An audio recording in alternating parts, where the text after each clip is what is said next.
Então, para poder começar, oi, eu sou Alberto Ferrari e te ajudo a entender a Bíblia de forma simples. Gente, sejam muito bem-vindos, boa noite. É uma honra ter você aqui. Como eu estava dizendo, eu sou natural de São Gabriel da Palha, sou casado com a mulher mais bonita desse mundo, que é nascida aqui na cidade de Corrente, Piauí. Nós somos missionários e estamos passando uma temporada como missionários aqui nesta cidade. E, bom, hoje eu queria falar com vocês um pouco sobre este convite de Jesus, então, para aqueles que estão cansados e sobrecarregados, tá? Primeiramente, se você não estiver com a sua Bíblia, não tem problema, eu vou estar lendo aqui a Bíblia. Esteja com os ouvidos atentos para que você possa ouvir, certo? Mateus 11, dos versículos 28 ao 30. Jesus vai dizer assim: Vinde a mim, todos os que estáis cansados e sobrecarregados, e eu vos aliviarei. Tomai sobre vós o meu jugo e aprendei de mim, porque sou manso e humilde de coração, e achareis descanso para a vossa alma. Porque o meu jugo é suave e o meu fardo é leve. Eu vou ler de novo, talvez você não tenha entendido, e só a leitura desse texto aqui, por si própria, ela já fala muito e já toca os nossos corações. Mas, caso você não tenha compreendido, eu sei que essa leitura ela é para você e que Deus vai falar com você a partir dessa leitura e deste texto bíblico. Então eu gostaria de lê-lo de novo, para que você não perdesse a bênção. Disse Jesus: Vinde a mim, todos os que estáis cansados e sobrecarregados, e eu vos aliviarei. Tomai sobre vós o meu jugo, e aprendei de mim, porque sou manso e humilde de coração, e acharei descanso para a vossa alma, porque o meu jugo é suave, e o meu fardo é leve. Amém? Vamos lá então, meus amigos. Certo? A gente precisa trazer uma contextualização, né? A gente precisa contextualizar aqui, trazer um contexto histórico do que estava acontecendo ali, porque Jesus estava falando dessas coisas. E basicamente é o seguinte: se a gente ler o capítulo anterior, que é o capítulo 10, Jesus está com os discípulos no lugar e ele pega e ele elege 12. Ele elege 12 homens para serem os seus discípulos, os 12 que caminharão com ele durante seu ministério.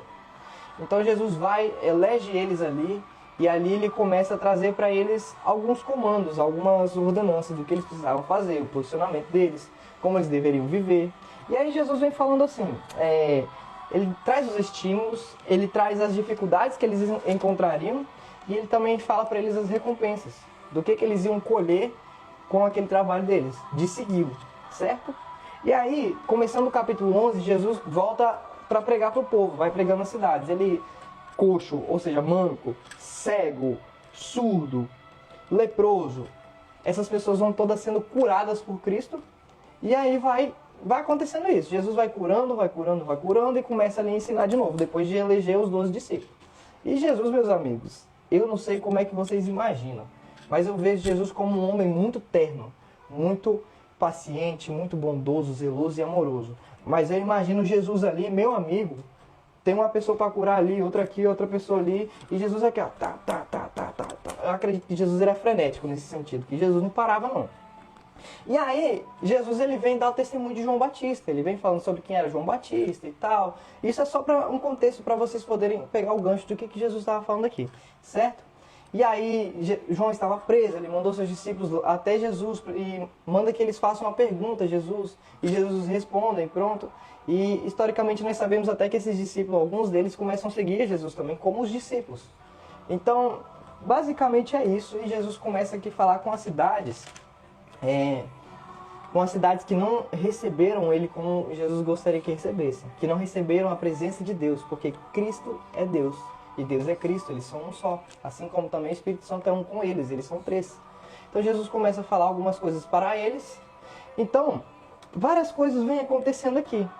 E aí Jesus, um pouquinho antes desse texto que nós lemos, ele vem falar que ele é o Salvador dos humildes.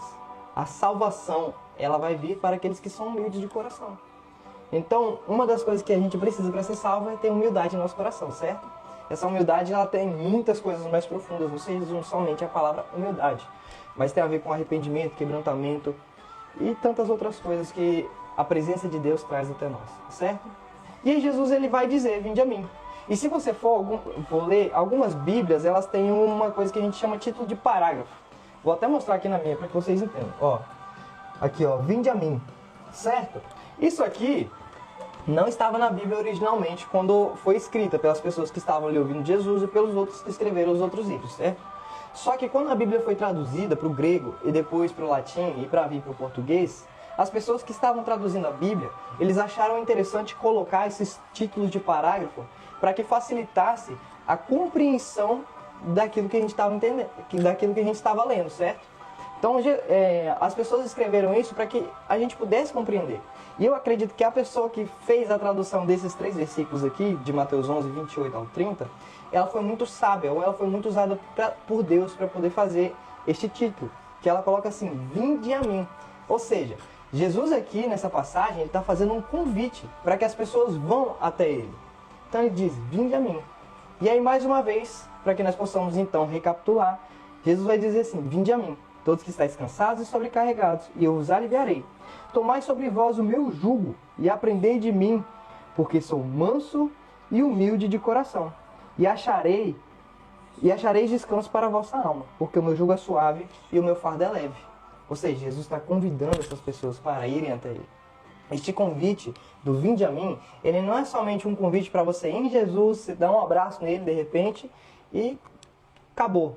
Jesus está convidando, este vinde a mim é um convite para um relacionamento com ele. Um relacionamento com o Deus Pai. É claro que Jesus falou isso para as pessoas naquele tempo. Porém, essa passagem ela se enquadra perfeitamente nos dias de hoje. E ela nos faz um convite direto para que nós vamos e tenhamos um relacionamento direto e profundo com o nosso Deus. Amém? Então, meus amigos, são muitas e muitas coisas que a gente pode aqui tirar em cima deste texto, certo? Só deixa eu mudar a música aqui um pouquinho rapidinho. E tirar a propaganda. Vamos lá. Pronto. Então, Jesus ele vem traz esse convite para um relacionamento com ele e com o Pai. Até porque se você ler os versículos antes, ele está dizendo assim, olha, quem conhece a mim, conhece ao Pai. Quem conhece ao Pai, conhece a mim. Então, tudo que Jesus está falando aqui está sendo direcionado a um relacionamento. Ele está direcionando as pessoas a se relacionarem com Deus. Certo? Então, vamos lá. Vamos trazer algumas coisas mais técnicas para que a gente possa compreender mais profundamente o que Jesus está falando aqui. Então, vamos lá. Jesus está falando para um público cansado, que carregava o peso das leis religiosas e das dificuldades da vida.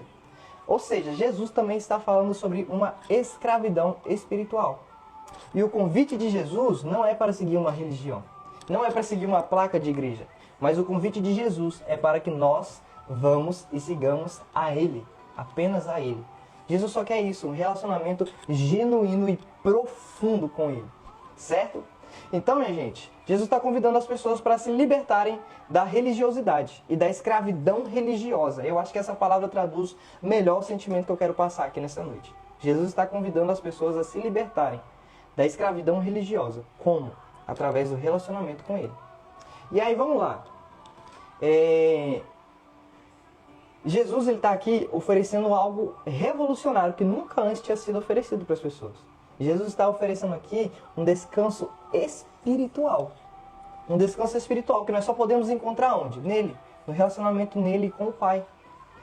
E aí, vamos lá para que a gente possa entender com exatidão algumas palavras muito chave dessa passagem para que a gente possa entender melhor. Eu vou ler aqui porque eu não consigo lembrar de cabeça, né? São coisas traduzidas do grego. Então, olha só. O termo jugo, traduzido do grego, ele significa zigos, que seria a palavra original em grego, zigos, que significa que comumente é compreendido ou era compreendido como uma barra de madeira que unia 2 animais, formando assim um jugo. E eles usavam isso para fazer um trabalho agrícola, ou seja, traduzindo para o português, talvez eu acho que é uma palavra mais nordestina, mas eu não sei uma palavra que traduziria isso melhor para um português mais fácil de entender, se talvez você não entender. A gente conhece isso hoje como canga. Eu vou até mostrar a imagem aqui para que você possa entender. Cadê a canga que eu tinha pesquisado aqui? Sumiu. Eu vou mostrar aqui para vocês, certo? Só um instante. Aqui. Aqui tem a imagem de 2 bois segurando uma madeira, sendo presos pelo pescoço, envoltos pelo pescoço, por uma madeira. Essa aqui é uma madeira mais grotesca, mas tem outras mais bonitas, mas que também o trabalho é o mesmo. aqui. Eles encaixavam a cabeça dos bois entre esses dois paus e ainda amarravam para que ficasse preso bem aqui. E aqui você pode ver que tem uma corda, ou outras versões vai ter uma corrente. E isso acontece o quê? Tinha uma coisa lá atrás chamada arado. Esse arado, ele era para que, no uso agrícola, claro, para que arasse, ou seja, para que abrisse a terra de acordo com a força deles. Ou seja, eles colocavam muita carga aqui e levavam isso, empurravam. E da mesma maneira, Jesus também fala sobre o fardo, certo? E o fardo aqui, eu vou mostrar também a imagem para que possa ser mais fácil de compreender, mas o fardo era algo grande, um objeto, um saco, ou até mesmo um bolo de feno, que muitas imagens representam, de uma pessoa carregando, certo? Vamos lá, fardo. Aí aqui, ó, vai ter uma imagem, tem uma imagem do Senhor carregando. Isso aqui é um fardo. Isso aqui é capim compactado, ou seja, muito pesado, porque é um capim seco e compactado. Tem outras imagens também que vai colocar aqui um saco bem grande, ou vários sacos, como essa. Ou seja, isso aqui gera um peso enorme nas costas, exorbitante. Então Jesus está falando aqui, está usando a referência de algo físico, algo que acontecia na realidade daquelas pessoas que estavam ouvindo. Aquelas pessoas naquele tempo eram povos que trabalhavam com o quê? Eles trabalhavam muito com pesca e eles precisavam carregar aqueles fardos de peixes e coisas pesadas, mas também era um povo agrícola, que sua alimentação e sua renda advinha do trabalho agrícola. Então eles tinham muitos animais e muitas pessoas em muitos lugares acontece que elas colocam mesmo esse jugo aqui, essa canga, e arrastam e levam o peso no lugar do animal, na falta de cavalo, na falta de boi. Isso acontece muito, acontece até hoje, na verdade, em determinados lugares. Então, Jesus ele está falando sobre um peso físico muito grande. E aí vamos lá, ó. Aí ele vai falar sobre o outro lado que ele traz, é sobre um fardo suave e um jugo que é leve. Esse suave, traduzido do grego, ele seria no original chertos, chrestos, eu não consigo pronunciar essa palavra, mas é mais ou menos isso. E aí, isso pode significar, o significado mais próximo é útil, certo? Ou bom e gentil. Ou seja, Jesus está falando aqui que esse fardo dele que é suave, ele é bom, ele é útil. Ele vai ter alguma serventia na sua vida. E ele é gentil, ou seja, ele não vai te agredir, ele não vai te machucar. Certo? E aí, isso também, esse fardo leve, ele sugere uma questão de um serviço que é gerenciável, um serviço que não é opressivo. Ou seja, voltando na escravidão religiosa, que é o que o texto se refere, ele está dizendo que o fardo dele, ele não é opressivo, mas ele é gentil, ele é bom, ele é agradável.